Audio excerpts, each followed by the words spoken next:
Hello বন্ধুরা, আসসালামু আলাইকুম। আশা করি সকলেই ভালো আছেন। মেহেদী হাসান টেক 420 চ্যানেলে আপনাদের সবাইকে স্বাগতম। আজকের ভিডিওটি কোন বিষয়ের উপর হতে চলেছে টা দেখেই নিশ্চয়ই বুঝে গিয়েছেন। তো চলুন কথা না বাড়িয়ে ভিডিওটি শুরু করা যাক।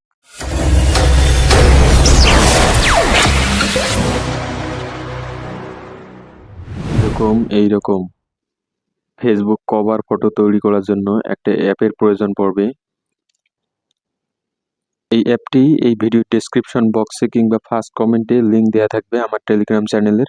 আমার টেলিগ্রাম চ্যানেলে যুক্ত হলে পিসার্ট অ্যাপটি ইনস্টল করতে পারবেন। তো ইনস্টল করার পর আপনার কাজ হচ্ছে প্রথমে পিসার্ট অ্যাপে প্রবেশ করা। পিসার্ট অ্যাপে প্রবেশ করার পর একদম নিচের দিকে দেখতে পাচ্ছেন একটা প্লাস আইকন। এই প্লাস আইকনে একবার ক্লিক করবেন। আইকনে ক্লিক করার পর উপরের দিকে দেখতে পাচ্ছেন কলেজ নামে একটা অপশন আছে। এই কলেজে একবার ক্লিক করবেন। কলেজে ক্লিক করার পর আপনার গ্যালারিতে যে পিকগুলো আছে ওই পিকগুলো আসবে। তো এইখান থেকে আপনাকে পিকগুলা সিলেক্ট করে নিতে হবে।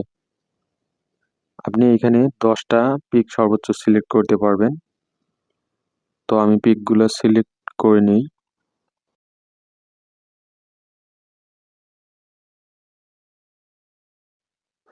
তো এইখান থেকে ফটো সিলেক্ট করা হয়ে গেলে একদম উপরের পাশে দেখতে পাচ্ছেন নেক্সট নামে একটা অপশন আছে। এই নেক্সটে একবার ক্লিক করবেন। নেক্সটে একবার ক্লিক করার পর আপনি কোন লেয়ারটা চয়েস করতে চাচ্ছেন এইখান থেকে সিলেক্ট করে নিতে পারেন। আপনি এই যে নিচের দিকে একবারে দেখতে পাচ্ছেন রেশিও নামে একটা অপশন আছে। এই রেশিওতে একবার ক্লিক করবেন। রেশিওতে ক্লিক করার পর নিচের দিকে দেখতে পাচ্ছেন এই যে কভার নামে একটা অপশন আছে।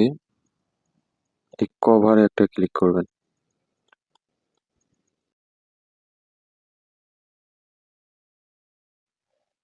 দেন আপনি উপরের দিকে একদম উপরের দিকে দেখতে পাচ্ছেন একটা টিক মার্ক। এখানে একবার ক্লিক করবেন। ক্লিক করার পর একদম উপরের এই যে একটা চিহ্ন দেখতে পাচ্ছেন এইখানে একবার ক্লিক করবেন। এইখানে ক্লিক করলে এখন ছবিটি কিন্তু সেভ হয়ে গিয়েছে গ্যালারিতে। ভিডিওটি যদি ভালো লেগে থাকে তো ভিডিওটিতে লাইক, কমেন্ট, শেয়ার, সাবস্ক্রাইব করে পাশে রাখা বেল আইকনে ক্লিক করে অল অপশনে সিলেক্ট করবেন। ভিডিওটি শেষ পর্যন্ত দেখার জন্য ধন্যবাদ।